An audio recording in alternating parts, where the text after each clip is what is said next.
Well, if you would have told me I was going to be sitting behind this bird, I wouldn't believe you after that shot. I had roosted this bird. It was the only gobbler around last night. I thought I knew where he was, so I slipped in 4 this morning, had my camera, the decoys, and my bow.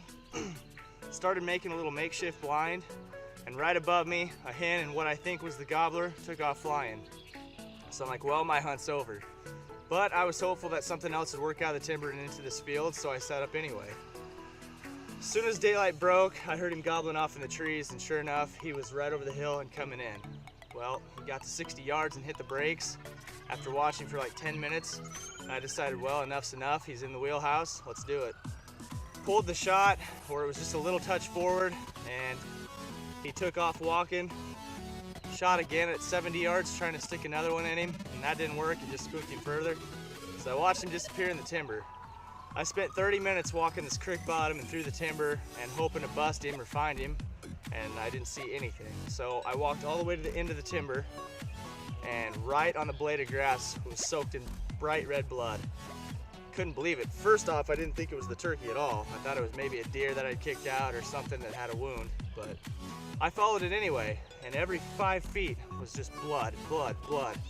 And I've followed deer with less blood than that. So I continued going, and it went clear down to this creek and then disappeared.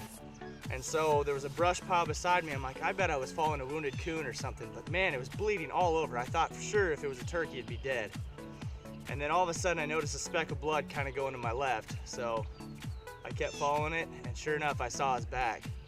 Well, I took one more step to get a better, clear shot, just finish him off, and he took off flying. And I watched him go another 400 yards and lay down in this little fence row. So I snuck up, got another shot, and here we are. I mean, what a crazy story. What good fortune I had this morning. Just to find the blood, follow it up, and get another shot in this bird is just amazing. And this bird is amazing.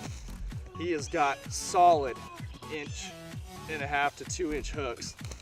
Probably a 10-inch beard, and even though it's soaked, a gorgeous eastern fan. So this is my first Iowa bird. I've shot a few easterns in Kansas, but since I moved here in Iowa, this is my first bird, and I couldn't be any more pumped. What a great bird to start off with. So I hope you guys enjoyed this episode. What a crazy story, what a crazy hunt, but we did it. We got a bird down in Iowa, and thanks for joining me.